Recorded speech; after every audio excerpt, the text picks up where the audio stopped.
What is going on, everyone? Today we have the Adidas Skateboarding Handball top. What's handball? In a new colorway from Isle Pro Mike Arnold. Let's go.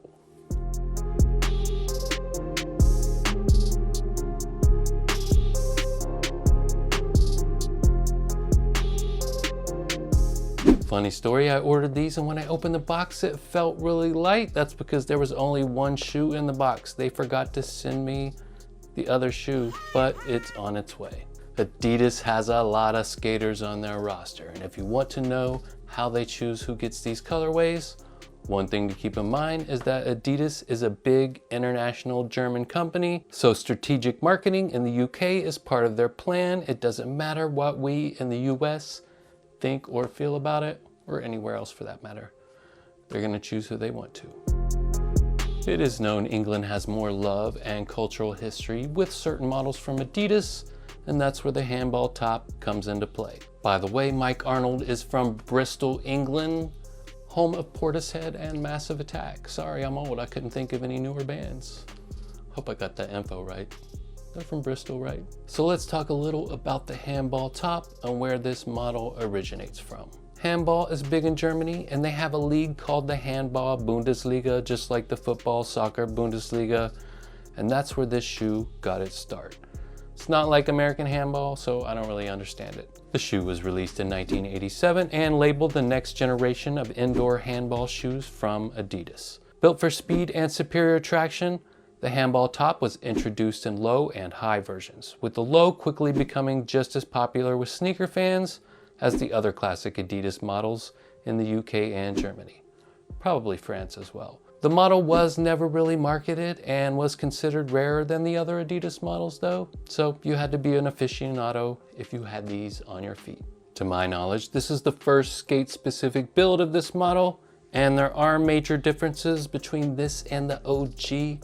It's kind of why I wanted to check it out. So let's have a closer look at those differences. First, they really simplified the toe box. It's completely different. The original was known to have a narrow toe box, so that's probably one of the reasons, but the original shoe has leather incorporated into the upper, which this one doesn't, and lots of sewing that resembles the Busenitz, which is why they probably went a different direction with this shoe. Otherwise, the toe would look too similar to the Busenitz's tooling. The suede on this shoe is really nice though, like a tighter nubuck, really nice to the feel. I like these. I like the suede to them too. Is that suede? Is that suede? Okay, now onto the three stripes. I really like the OG's nylon fabric stripes, but they went with what I would describe as an almost hard rubbery plastic for this skateboarding model, which is more functional for skating, but not my favorite thing to look at or touch though. But that's not the only changes, as you will see no perforations between the stripes and completely different side panels, heel tooling, and overall shape. I don't mind these changes for a skate model, but my complaint is this black plastic fused onto the suede here. It looks cheap and it takes away from the clean lines. Okay, onto the tongue, which is a thinner silky nylon fabric with minimal padding and a Mike Arnold graphic that I like. The lacing has a pull tab for some extra flavor, and it does come with an extra pair of laces. Thank you, Adidas. The outsole is the one thing that does stay true to the OG visually, with those vertical sidewall lines and medial cutout revealing the midsole foam, and the rubber chosen seems nice and tacky. Durometer, or hardness of rubber, isn't something discussed too often when talking about outsoles and skate shoes, but it's something to be considered. As far as fit, it's a snug one, form-fitting on the foot with a tight toe box, and I'd say true to size if you like that, but my toe is right up against the bumper. Now, it is suede, so it will stretch out some, but if you like a little room up front, you may want to check out half size up from your normal size. Thanks for watching, you guys. If you like this review, check out some of my other content. Subscribe if you want. You don't have to. Peace. And Mike who? Mike Arnold, he's pro for Isle Skateboarding. Okay. Yeah, you think they just put his last name on there.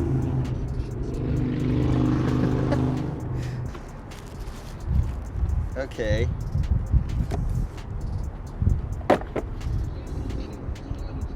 Colors are cool, you know?